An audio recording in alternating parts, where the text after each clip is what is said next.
Et on va trouver aussi les petits rigolos, ce sont tout ce qui est plantes carnivores. Et vous avez ici la plus connue, la Drosera. Donc vous savez, ça fait un cœur vert avec des petits, des petits fils glanduleux, d'accord, bien collants, terminés par une boule de glu, d'accord, qui vont de façon invisible à l'œil nu se replier, se regrouper sur l'insecte qui aura eu le malheur de se déposer dessus.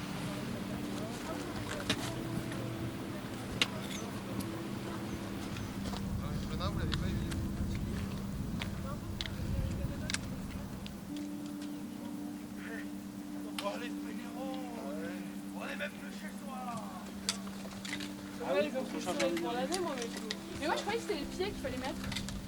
Bon, après, les places ne veulent plus rien dire en fait. Ouais. T'as envie de grimper, Bastien? Ouais, ça y est. Dis-moi comment ça s'appelle?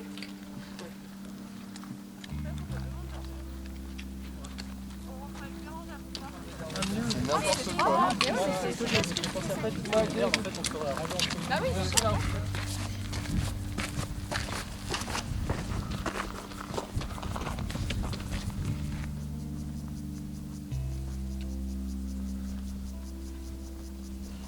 Dans ce sens-là, on se réserve de...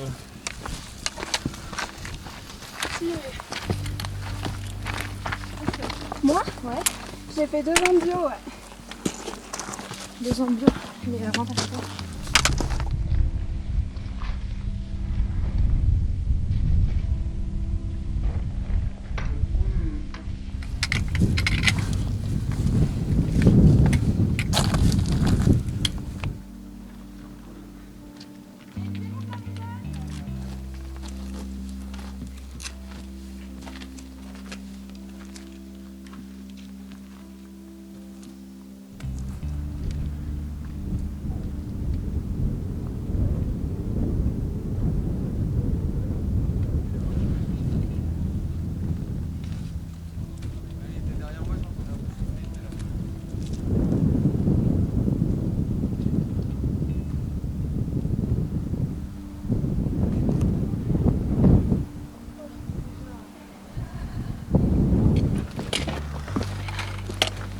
Ouais, on est arrivé.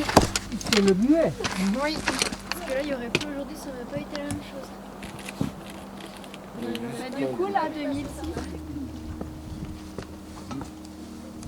Pas ton prénom, mais tu peux faire passer les 2 bouts là à tes collègues qui se faire passer à l'or.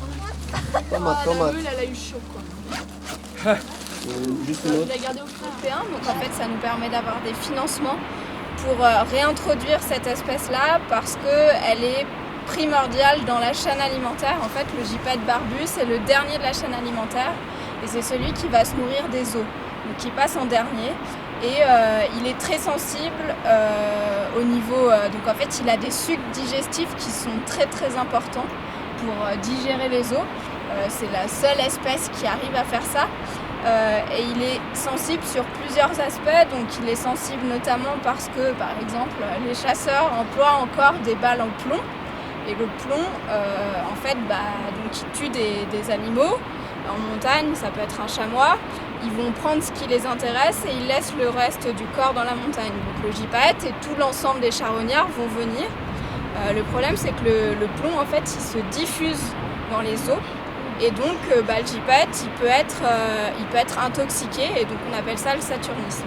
Donc aujourd'hui, nous, on a des concertations qui sont faites avec les chasseurs pour essayer de voir pourquoi ils chassent avec ces balles, alors qu'a priori, il y a d'autres types de balles qui peuvent être utilisées. Et puis voilà, essayer de limiter ce risque-là. Il y a aussi d'autres risques, il est très sensible en période de reproduction en fait, et en période d'élevage des jeunes. Les petits gypaètes, ils naissent en plein hiver, donc c'est pas le moment le plus agréable, on va dire, pour élever ces jeunes. Et il a déjà été démontré qu'il peut y avoir des causes à effet direct, par exemple la pesée d'enfants en Savoie, un wingsuiter ou un parapentiste est passé très proche du nid, les parents gypaètes ont abandonné en fait le jeune et le jeune est mort.